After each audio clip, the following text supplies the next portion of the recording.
Hey everyone, it's Young Shik Concklin here, music director of the Spartanburg Philharmonic. We have given Chris Van Immen the temporary pink slip for someone much more interesting for this classical conversation. In fact, we're just not going to call it a classical conversation, we're just going to call it a conversation. With me is my friend, the executive artistic director of the Spartanburg Little Theater, Jay Coffman.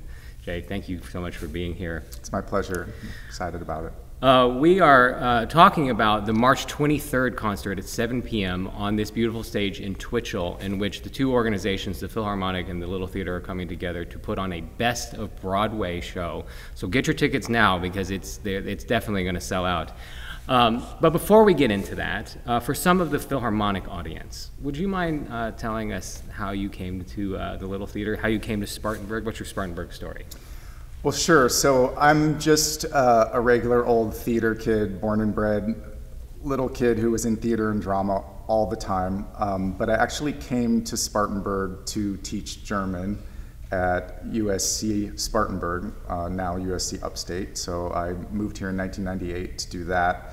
And then about 5 years into it, I just got involved in the Little Theater program as an actor. My first role was in Guys and Dolls as Nathan Detroit. I think we're doing a song from Guys and Dolls in the concert.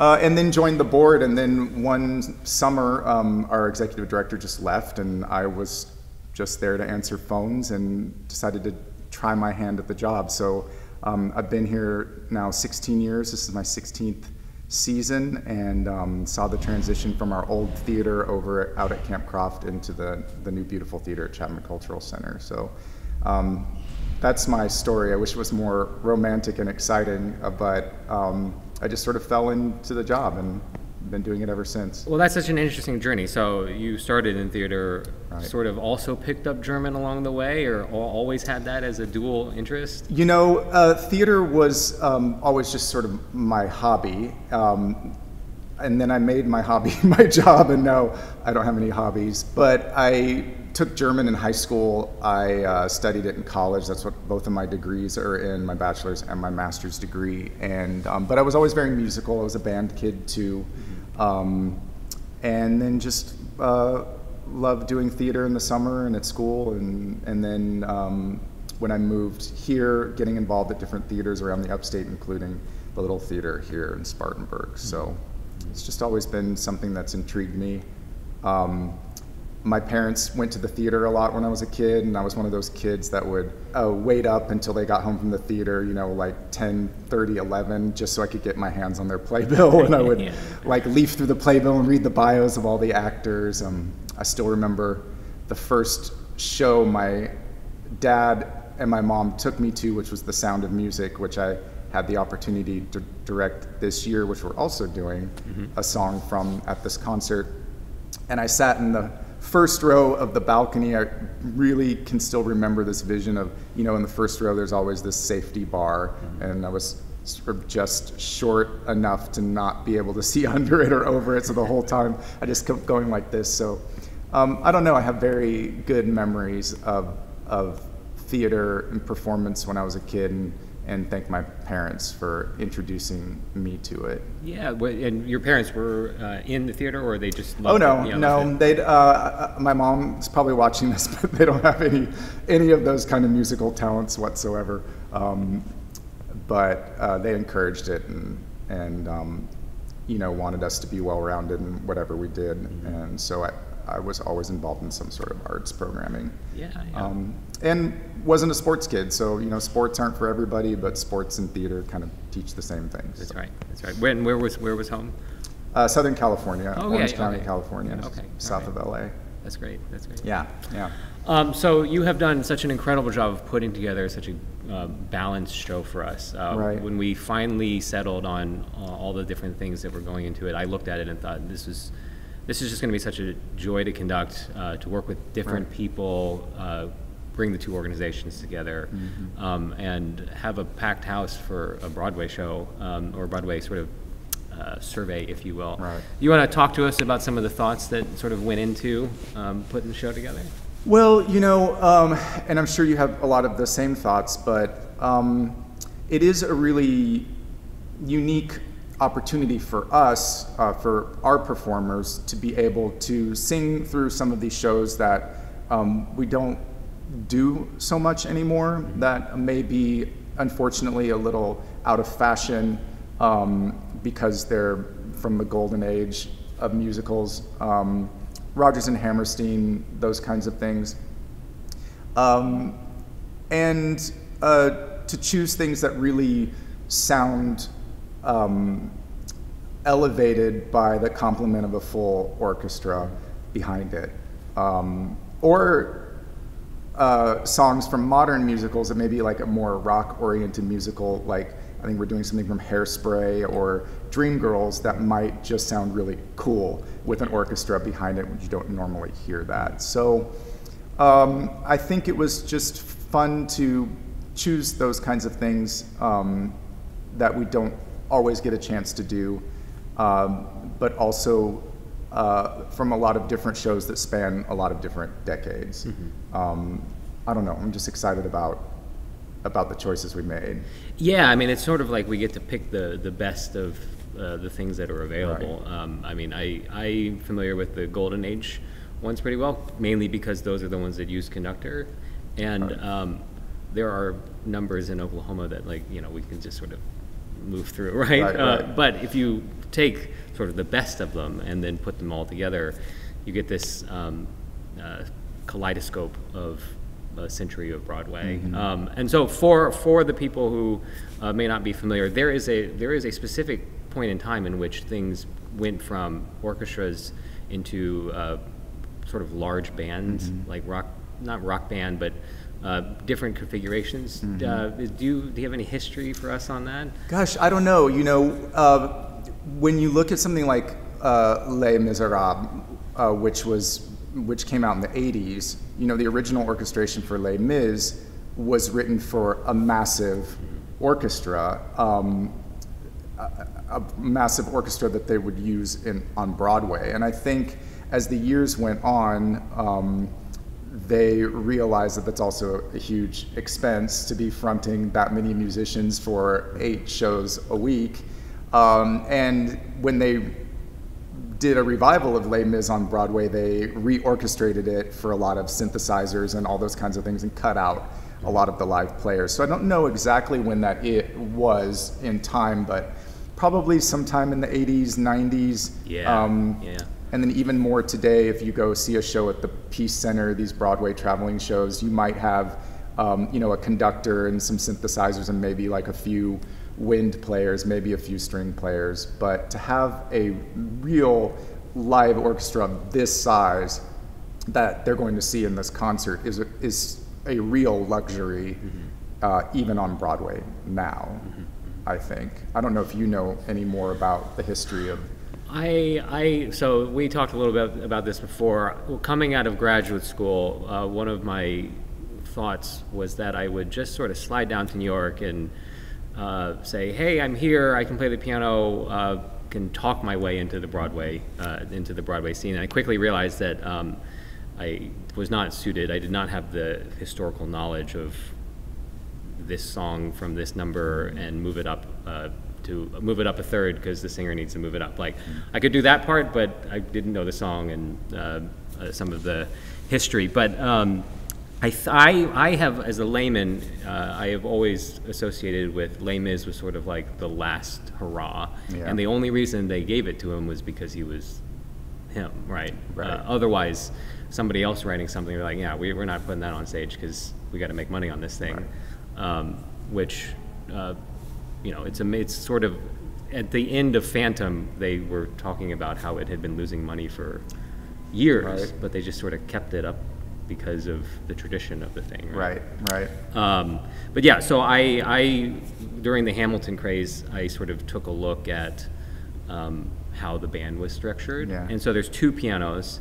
Piano 1, which has the most of the melodic stuff, and then piano 2 is the piano 2 conductor, which has a lesser playing role, but then has some of the more organizational stuff. And I'm pretty sure that's the standard now, because also I think the downstairs parts have changed. Like they've reduced too, so now they're really just set up for 12 people maybe. And keyboards are more capable. That's right.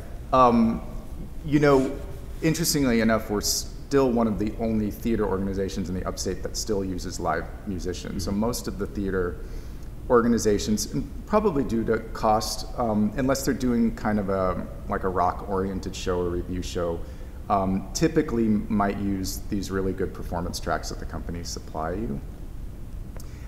We just did Sound of Music this past fall, and with a live orchestra, and the only score they have is for 32 players, which is huge for live theater standards. Usually they have some sort of reduction that reduces it down to, I mean, for us, a large orchestra and is maybe 11 or 12 players max anymore. And usually you're putting all the strings and some of the horns and things like that on a keyboard. Right. Well, the good news, everyone, is that we will have 60, 70 musicians on stage because, as you can see behind me, there's plenty of room for them. And then the singers will come out front on and off. Do you have a particular favorite that you're looking forward to? You know, it's hard to choose favorites. I really like all types of musical theater, and I know there are camps of people who only like Golden Age. Be careful. Right. There are only Golden Age stands, so to speak, where they love the Oklahomas and the South Pacifics and the showboats and carousels and all those kind of things, and I love those. Then there are the people who love/hate Andrew Lloyd Webber, all the, the rock opera kind of things like Cats and Phantom Evita and all of those. And then, of course, the Sondheim crowd is also very vocal and only like Sondheim things like Sweeney Todd, Into the Woods, and whatever. I love them all. I'm really excited to hear things like Memory from Cats with a live orchestra. I think that has the potential to be really beautiful. I am excited to hear and I'm telling you, I'm not going from Dreamgirls. It was just a song that I really felt would benefit from a really big orchestral sound. Yeah, I love that one. And then some fun stuff that you wouldn't typically associate doing with an orchestra, like Dancing Queen or You Can't Stop the Beat from Hairspray. I'm excited about all of them, but I think I'm really excited about hearing some of the Golden Age favorites sung with the kind of accompaniment that they were supposed to be with.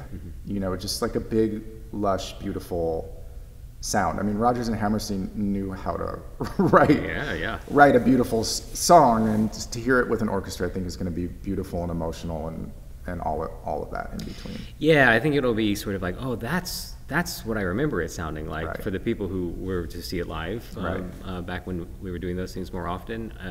And it will be nice for any young people in the audience to hear those songs not sort of produced, but they will be with the instrumentation, like you said, that they were intended to be. I was so happy when I saw Dreamgirls on there because as someone who is definitely a Broadway dilettante, like I know the shows, but I don't like know them intimately. Like I know Beethoven symphonies, for example. There are some that just sort of stand out to me, but I never know if I'm like picking the thing that is like Broadway insiders are like, oh, I can't believe he likes that. Well, there's always someone. But there's always someone like that. I'm the same. I am thoroughly taken by the musical world, and I do understand the camps, but there's just something so entertaining about it, and so sort of like, it's also in English, so that helps. That there's often a barrier with opera in that regard, right? You can have things that are equally entertaining, but sometimes the language barrier can be difficult. So it helps that it's in English, and I am always just amazed, actually, at the professionalism of Broadway people who are on stage. So at the Peace Center or any of these traveling groups, they'll come through here on like a Wednesday, right? Right. And the amount of energy that they are putting into that thing when they're between Atlanta and New York or something is truly remarkable. Every time I see a show, I tell my wife Lauren, like, that is a lesson in professionalism, because they are just giving energy. And I will tell you, sometimes we put on 2-3 shows, and by the third show, you know, I have to like really tell myself, like, we're gonna really do this one well. You know what I mean? Because it can get exhausting. And they're doing this show 8 times a week, 7 times a week for a month. And it can get repetitive, and it can get boring for them, and to be able to approach it every time in a new way, I think it actually takes a lot of talent. Yes, and yes. training. And just grit, and also just physical endurance of being on stage for that long, and on and off, and costume changes. Like, I walk off and on 2 times a show. I make 1 costume change. But sometimes these people are, it's truly amazing. We just did, we also have a very active youth theater program, and they just did The Lion King. Those kids did 9 shows in 4 days. And each of those kids had, I would say, some of those kids had 7 or 8 costume changes in an hour and a half. So it does take a lot of energy and a lot of concentration. But, you know, Spartanburg just has a really exciting and interesting history and tradition when it comes to not only classical music, but also Broadway and musical theater. Really have never seen a place that supports its community-based organizations. I mean, I know the Philharmonic's a professional orchestra, but it is community-driven, and there are so many people of the community who support it and who are also in the orchestra. But you know, our first music director was Henry Janiak, who was also the conductor of Spartanburg Philharmonic. His wife at the time, Janice Janiak, was like our biggest diva for many, many years, and a good friend of mine when I taught at Upstate. But strangely enough, and not something that everybody knows, Spartanburg Little Theater was the first community theater organization to get the rights to do a Rodgers and Hammerstein show. Yeah, it was the 1952-53 season, and it was a show called Allegro. And it was so successful that the next year, the Little Theater was the first community theater in the country to get the rights to do Carousel. Oh, yeah. And I know that one. Yeah, so that was in the, I think it was 1953, in the 1953-54 season. And it's just sort of an interesting little fun feather in our cap that not a lot of people know about. Carousel was the first professional thing I ever did. Really? I had done some other stuff in school, some productions, but that was the first one that I ever did. And I love how dark the thing is. If you don't know going into it, I feel like it could possibly be unsettling, but then the way that it ends. Sorry if we're going to spoil it for anyone, but it's been 75 years. We're not doing any Carousel on this concert. But it's just a little dark, and I do wonder what they were going for there, because that was in the midst of. This wasn't like a final hurrah. This was like in the midst of all the other stuff, right? I think it was what they considered their opera. They just wanted to show what they could do. Yeah, that's good. In a serious way. Do you have musical theater favorites that pop out? Any modern shows or any things that have been popular in recent years that you've grabbed onto? So I've seen a lot of them. I've seen Lion King, which was fantastic. The one that stands out to me is Michael Jackson. I got to see a preview of that one with the original cast, and that's a hard needle to thread. I really think, like, because people know that his aura and his art so well, and if you're going to do a biographical piece and feature dancing and singing, that better be right. And I'm a big Michael Jackson fan. I wouldn't say that I, like a canonic about him, but from what I could tell, it was a very impressive show, and the way that they did it was good. And they also didn't shy away from some of the other sort of questionable things. Controversy. I mean, they acknowledged that it happened, and that they told a complete story without necessarily like making him unimpeachable, right? So there was complex. Just thoroughly entertained. But truly, any of the ones that make it, I just get taken by, because they're so well produced. You know what I mean? The timing and songs are so tight, and the casts are so good. Yeah, and it's almost like a luxury nowadays to have an actual original musical written for the stage that's successful, I think. Yes. You know, Lin-Manuel Miranda has done that successfully a couple of times recently with Hamilton, of course, which I love, and In the Heights, which is one of my favorite shows, but possibly my favorite show. But so many of the shows today are these jukebox written musicals like MJ, which can be really good like that one is, right. and can be underwhelming like some of the other ones are. I just think they're just, you know, Broadway has to fill these huge houses, and like we all are as community organizations, the unfortunate part of it is that the money can kind of sometimes steer the art. You know, we have to choose seasons that we know are going to be profitable in the end in some way, and you have to choose your season the same way, or based on the orchestra size, I assume. And we had to choose this concert based on you know, available music, or things that that we could get our hands on. Not to say that they aren't all great choices, but you know, that's kind of the reality of Broadway right now. It's harder to get an original piece like all of those Rodgers and Hammerstein Golden Age musicals were to be successful. Which is so funny because they're so popular that you would think that the money would drive some creativity instead of driving the formula. Do you know what I mean? You get the formula right, it works really well, but you know, there's definitely some. You know, and Broadway sort of controls what it trickles down. So Broadway does it, then it goes to professional theaters, then it goes to community theaters and school organizations. And so the kind of musicals that tend to make it and have longevity have to start on the Broadway stage and are, you know, kind of controlled by getting their start there and how successful they are. And if they aren't particularly successful there, they don't always end up having legs, you know, to get to this, to us, you know, when it's available to us. So I don't know, it's interesting, the economics of it all. It can be a slippery slope on that side. It's a balance. It's part of both of the work that we do. Is there's the artistic, but then you know, 50% of it at least is thinking about these things and what's going to work, and how can we get on stage, and how much does it cost. But these types of Broadway concerts, you know, I see on YouTube all the time. They're really popular.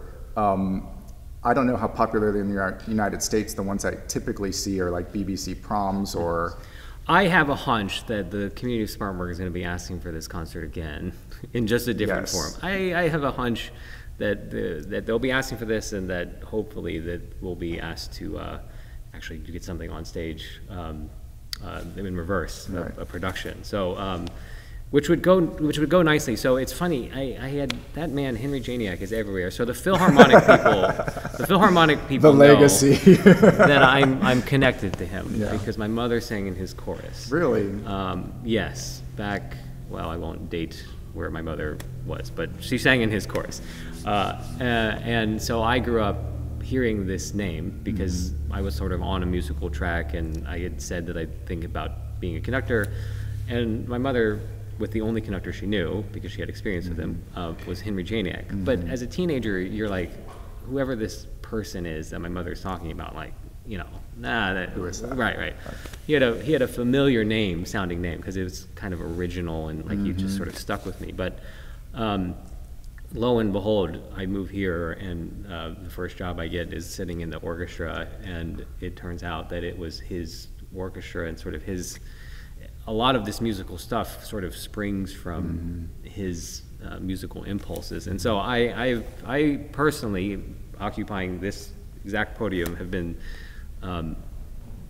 modeling things after that, because you know, we are reaping the benefits of it now, and so 40, 50 years later, I think we have to keep it moving forward, right? And so his way of, there was no elitism. It's, we're going to do this musical, and we're going to do a Beethoven symphony, and then I'm going to go teach at Converse. Like, that's a really nice model that it has built what we have now. Right. But it's so funny. He just pops up everywhere. I met his wife, well, ex-wife at that time, Janice. She was the music instructor at USC upstate when I started teaching German there, and she sort of took me under her wing. But she was just like the grandest of divas, and Spartanburg had its divas at that time, her and then Dixie Cribb, who of course is connected to the Cribb family here and with all the restaurants in Spartanburg. But it was really interesting to learn. We did a book a couple of years ago published by the library. It was a 75th anniversary book about the history of the Spartanburg Little Theater. And it was really interesting to see how organizations like ours were really driven by just the community's want for something for themselves and something good. And I know it's the same with your organization, but our supporters and members are super fierce supporters, very passionate, we're really, and very loyal to things that are for and created by Spartanburg. Mm-hmm. It's like no other place I've been. Yeah. It just really, people in this city and then now regionally in this area are just so proud of all the talent that lies within our community. Mm-hmm. We're really lucky to have those supporters, honestly. Yeah, no, I sense that too. I constantly tell the board members this and the staff that the type of collaboration, I guess, just intrinsic collaboration does not happen in other places. Yeah. And it seems like it's so simple here because people just do it. Right. But you go 30 miles away and somehow the Little Theater is fighting with the Philharmonic and they have literally nothing to do with one another most of the time, right? And it's so silly, right? Mm-hmm. And I was so happy when I received the word that I was getting the appointment and saw this on the calendar, mm-hmm. because it's just the exact type of things that I think sort of build on that spirit, right? Right. So it's exciting. I was really excited to get it on. It's really interesting. Every time we do a show, people walk out into the lobby and their comments are, "I can't believe we have all this talent right here in Spartanburg," you know. And getting Spartanburg to believe in Spartanburg, I think, was the initial hurdle. You know, they couldn't believe that all these people were in our community, and I think they're in every community, actually. I think they're here. Go to any local karaoke bar. I mean, sometimes our performers take over the karaoke bars, and the regular people kind of move to the walls. But they exist everywhere. You just have to build the places and the structure and the excellence for them to want to be a part of it. So I don't know. It's an exciting place to be right now, and especially with how much it's growing. Yeah, no, I'm the exact same way. I just had this conversation. We're going strategic planning, and it was the exact feeling of like, there is so much on the horizon. Let's be at the front of it. Right. Let's be creative and sort of grow it, right? So at the show, there is genuinely something from every era. I think we were very specific on that. Right. And, I think we have some Oklahoma, some My Fair Lady, Music Man, Guys and Dolls, Man of La Mancha, which I don't know if we've ever done that. Maybe it's been a really long time. State Fair, Candide, a little Leonard Bernstein. That's right. Yeah, there's a couple medleys. There's a My Fair Lady. There is West Side Story. And then there's one other. I think it's Oklahoma, actually. Right. Yeah. And Little Cats, a Little Phantom. That's right. All of just something for everyone. Right. So it's something for every camp.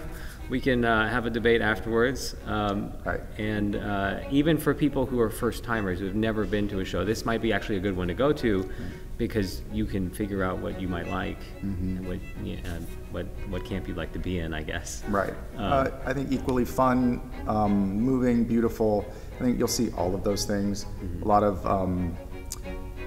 solos, group numbers, big group numbers. It's gonna be a smattering. Yeah, I think, that's of right. everything. That's right. A lot of different styles. Solos, duets, trios, and then everyone on stage at once, which will be really, really fun. Yeah, I can't wait for a big rousing finish with everybody on stage. Good.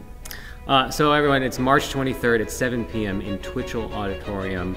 You can get your tickets online, but get them fast because they're going to go quickly. Jake, thank you so much for being here. Thanks for having me. All right. I'm looking forward to it. See you, everyone. Bye.